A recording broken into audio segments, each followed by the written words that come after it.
खबर फतेहपुर से सामने आ रही है। फतेहपुर जिले के लोहारी गांव में 19 मार्च को मेले से लौटते समय युवक सर्वेश मौर्य की निर्मम हत्या कर दी गई, जिसका शव खेतों में मिला।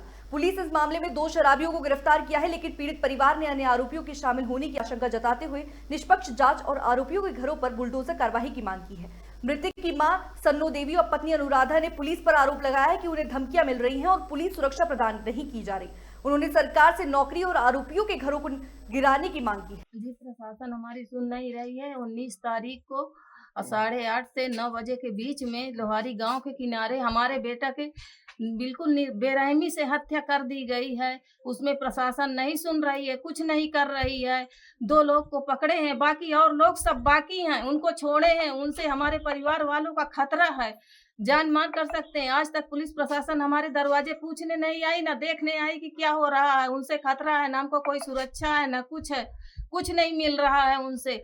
हम चाहते हैं हमको इंसाफ मिले। हमारा छोटा नाती है, बहू है, इनको जो है आर्थिक सहायता मदद करें। हमारी बहू को हमारे नौकरी दें। जो कातिल हैं हमारे बेटे को, उनको फांसी की सजा हो और उनके घर में बुलडोजर चलाएं। योगी बाबा कहाँ है? बुलडोजर चलाएं, बुलडोजर।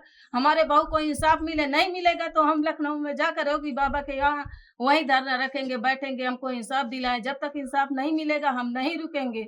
किस तरीके की धमकियां मिल रही हैं? मिल रही हैं कि अभी तो और करेंगे, अभी तो इतना ही है और करेंगे। इनको रास्ते में जाओ, रास्ते में भी वो करते हैं, मिलते हैं, घूमते हैं। उससे हमारे घर वालों का खतरा है। हम लोग बहुत डर के रहते हैं, कोई पूछने नहीं आता। प्रशासन निष्पक्ष जो है नहीं जांच कर रही है। प्रशासन पुलिस का सहयोग किस तरीके है इस मामले? पुलिस का कोई सहयोग नहीं है, वही उनका साथ दे रही है पुलिस। हमारा कोई साथ नहीं है, ना पूछ रही ना कुछ कर रही है।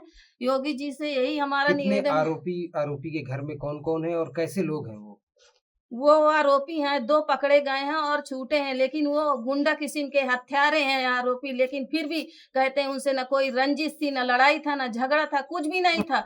उन्होंने कैसा किया है हम नहीं, भगवान जानता है कि ये क्यों किया है। कोई ऊपर वाला, कोई बड़े आदमी का हाथ है इसमें। कोई और लोग पैसा देके या जैसे भी कराया है, लेकिन इनकी क्षमता नहीं थी कि हमारे बेटे को मार सके। इनको खाने को ठिकाना नहीं है तो कैसे मार सकते हैं हमारे बेटे को? क्या लगता है कि हत्या में और कुछ लोग सम्मिलित और लोग शामिल हैं? 2 लोग मार ही नहीं सकते। पुलिस उनको छोड़ रही है, गुमराह कर रहे हैं हम लोगों को। कोई न न्यूज न कुछ भी नहीं बताते कि क्या हुआ क्या नहीं हुआ, कोई जानकारी नहीं हमको देते। कितने लोगों की आशंका है आपको? हमको 6-7 लोगों की शंका है कि 6-7 लोग थे, सिर्फ 2 ही लोग को बताया जा रहा है। क्या मामला था और पति की मौत हुई थी, क्या आप मांग कर रही हैं अब आप?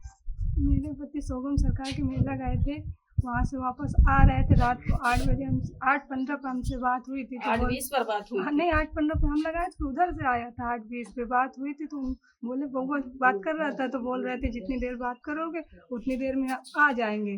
उसके कुछ देर बाद फिर हमने फोन लगाया तो मोबाइल उनका एक बार पूरी घंटी गई, दोबारा आधी घंटी गई, कट गए। फिर लगाए तो मोबाइल स्विच ऑफ बताने लगा। जब उसके बाद फिर बउआ के पास मम्मी जी फोन लगाई, उसके बाद बउआ फिर ढूंढने लगे। जब बउआ ढूंढने गए तो फिर कुछ देर बाद फिर यहाँ बउआ घर आए क्लिनिक से, फिर यहाँ से गए। जब वहाँ देखे जाए तो रास्ते में बउआ को गाड़ी मिली।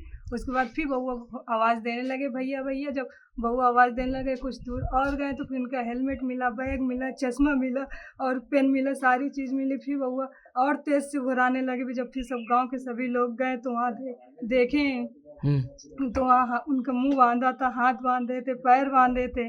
लेकिन बोल रहे हैं कि 2 ही लोग हैं, लेकिन 2 लोग नहीं हो सकते हैं। हम मान ही नहीं सकते कि 2 लोग ऐसा कर सकते हैं। और भी जो हत्यारे घूम रहे हैं खुलेआम, उनको भी पकड़े पुलिस।